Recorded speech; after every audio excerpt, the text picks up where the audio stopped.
Buenas tardes, estamos nuevamente aquí para dar el veredicto provisorio de este octavo Tribunal de los Derechos de la Naturaleza que se realiza aquí en Valladolid. En este proceso que inició formalmente hoy, pero en realidad fue la visita in situ desde el día de ayer, en donde pudimos sentir los corazones y poder palpar la violación flagrante de los derechos humanos y los derechos colectivos y los derechos de la naturaleza, se ha demostrado con lujo de detalles, con una coherencia absoluta y con una certeza única y suprema que hay violaciones a los derechos humanos, a los derechos colectivos, a los derechos de la naturaleza, entre otros. Es así que hay una primera violación al principio 10 de la Declaración de Río sobre el Medio Ambiente y Desarrollo de 1992, que indica que el mejor modo de tratar las cuestiones ambientales es con la participación de los ciudadanos interesados.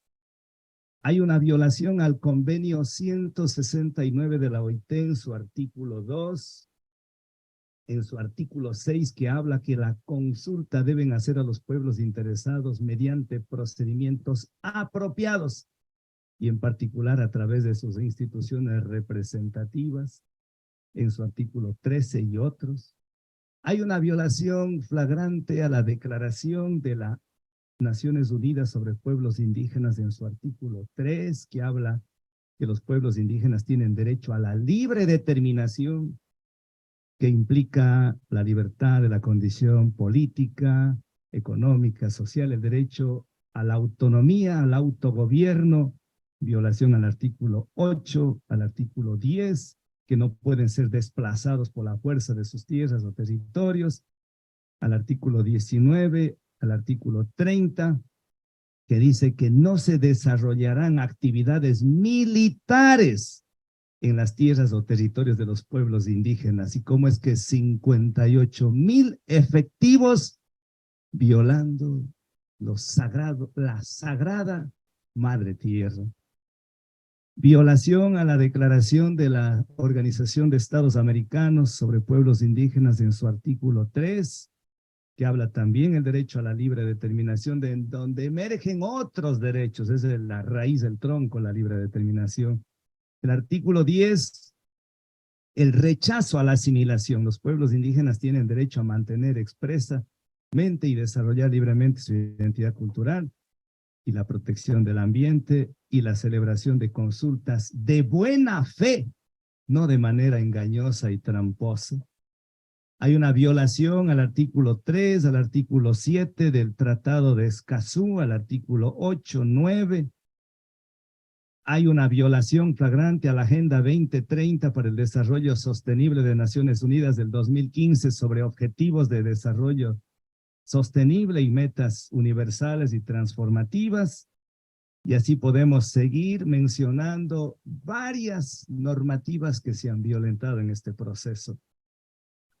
Y también hay violaciones, y esto se puede corroborar con la jurisprudencia, cuando se dijo, un hermano indígena decía que en el pueblo Sacaché, donde se está agotando, está secándose el agua, un juicio en la Corte de Justicia de Ecuador dispuso suspender actividades cuando se van a dañar, afectar los humedales, las vertientes de agua. La sentencia de la Corte Constitucional de Colombia que declara al río Atrato como sujeto de derechos.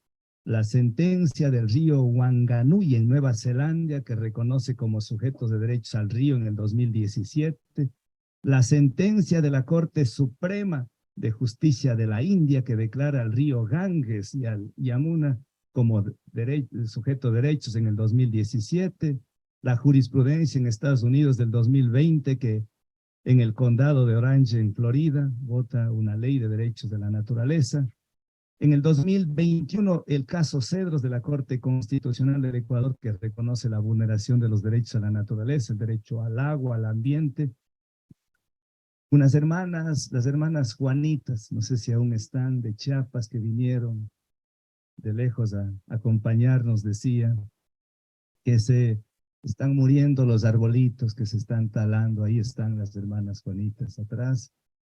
Y ante eso decirles que jurisprudencia hay en la Corte Penal de el Ecuador, en mi ciudad, Cuenca, cuando reconoce los derechos a la naturaleza, cuando talaron 30 arbolitos. 30, aquí se pretende, si la memoria no me es infiel, talar 9 millones de árboles.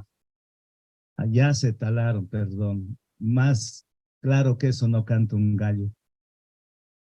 Asimismo, la criminalización en Chiapas a un hermano que está 2 años, 3 meses por la protesta social. Entonces, este programa Sembrando Vida no es sembrando vida, es apagando la vida y está sembrando la muerte de muchos hermanos. La historia de América es la historia del despojo. Aquí se ha hablado del ecocidio, del etnocidio, de los femicidios. Nos estamos acercando peligrosamente al terricidio. Voy a complementar con el permiso de Enrique Lev, quien decía en el siglo XIII, más o menos, los hermanos mayas fueron aniquilados. Antes ya los sumerios fueron la primera cultura o civilización aniquilada por este desafuero del ser humano. Antes, y no los seres humanos, pero la quinta extinción de los dinosaurios. Y no quisiéramos nosotros estar en esa triste situación.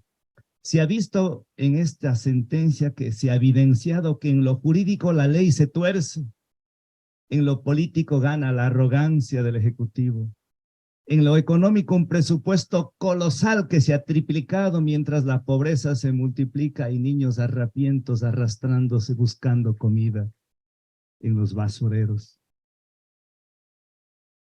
Se ha evidenciado que en lo judicial los derechos no se aplican, las comunidades en indefensión y los crímenes, desde los ecológicos, con el ecocidio y otros crímenes en la impunidad.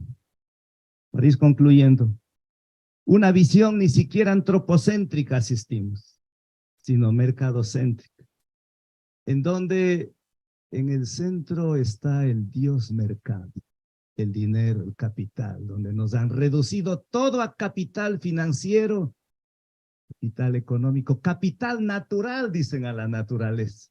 Hasta nosotros nos dicen que somos capital humano, todo es capital.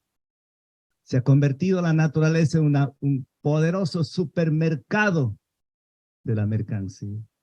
A eso estamos asistiendo. Una visión falocéntrica, patriarcal, donde el grito de la tierra es el grito del jaguar, el grito del jabalí, el grito de las piedritas, el grito de las avecitas, el grito de nuestras hermanas y hermanos insectos, bacterias, hongos que son parte del nuevo árbol filogenético que hay que construir.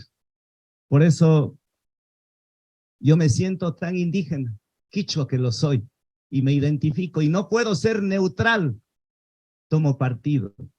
Los pueblos indígenas no queremos ser objetos, sino sujetos de derechos, no queremos ser entes decorativos de museos muertos. Queremos celebrar la naturaleza, queremos celebrar la vida, queremos cantarle a la vida. No queremos pensar igual que Einstein ya sentenció, dijo que la tercera guerra mundial no sabe cómo será, pero la cuarta sí sabe que serán con piedras y palos. Creo que Einstein tampoco pensó que el ser humano es el ser más depredador del planeta y el ser más frágil, que a este ritmo ni siquiera habrá una cuarta guerra mundial con picos, con piedras y palos, porque no quedaremos absolutamente nada. No quiero que se haga realidad el canto de Víctor Heredia, que decía, no quiero, ¿cómo me reiría ese loco día? Manifestándose los animales y nosotros apenas sobreviviendo. También creo que Víctor Heredia tendría que actualizar la canción porque tampoco estaremos sobreviviendo, estaremos liquidados. Empero, mientras más oscura está la noche, más cerca está el amanecer. Perdónenme ponerme de pie, pero decirles, hacer un compromiso con ustedes para decir que los pueblos, junto a ustedes, hacer un compromiso de que nuestra lucha, y cuando me han preguntado a mí en mi tierra, en Ecuador y en la región andina, pero Yacu, ¿hasta cuándo luchamos? Vamos, 1 década, 2, 3 décadas de lucha y esto no termina, el extractivismo, el capitalismo. Les he dicho, queridas hermanas y hermanos, hay que luchar hasta el último latido del corazón y el primer latido de nuestros hijos. La lucha es intergeneracional y no nos han vencido. Para eso estamos aquí. Que viva la vida.